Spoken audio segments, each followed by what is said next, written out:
بہت ہی نیک اور ایماندار تھا، اور وہ بہت رحم دل تھا اور بہت ہی ہوشیار۔ اور اس کا دوسرا بیٹا گولڈن شیر بہت ہی گھمنڈی، اکڑو اور گھڑوس قسم کا تھا۔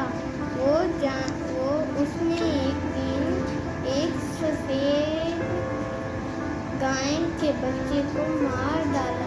جب اس گائے نے اس کے پتا گولڈن شیر کو یہ بات بتائی تو اس نے اسے جنگل سے نکال دیا، اور اس شیر نے ایک دن اپنے بھائی سمبا کو کہا، سفید شیر کو کہا کہ تم یہاں رکو، میں آیا۔ ایک پہاڑی پہ ایک دن اس کو اور اس کے پتا مرے ہوئے ملے۔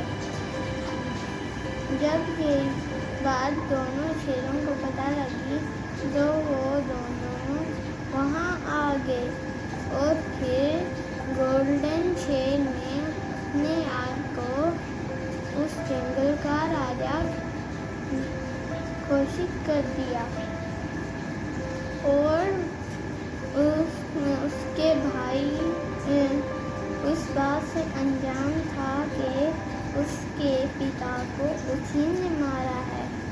اور ایک دن دوسرے جنگل سے ایک گائے آتی ہے اور کہتی ہے کہ بیٹا، تمہارے جنگل کا راجا کون ہے؟ اس نے کہا میرا بڑا بھائی ہے۔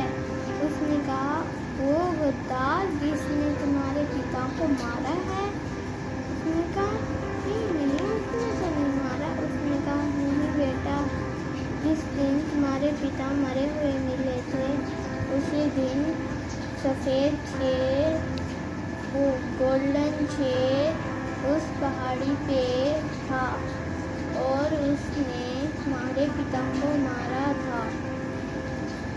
اور پھر وہ سفید شیر ایک غار میں جاتا ہے جہاں ایک جادوئی منی تھی۔ وہ منی اس کو کافی زیادہ پاورفل بنا دیتی ہے، اور وہ اپنے بھائی کے پاس جاتا ہے اور اس کو جان سے مار دیتا ہے، اور پھر خود اس جنگل کا راجا بن جاتا ہے۔ تو ٹھیک ہے بچوں، کہانی پسند آئی ہو تو لائک کیجیے۔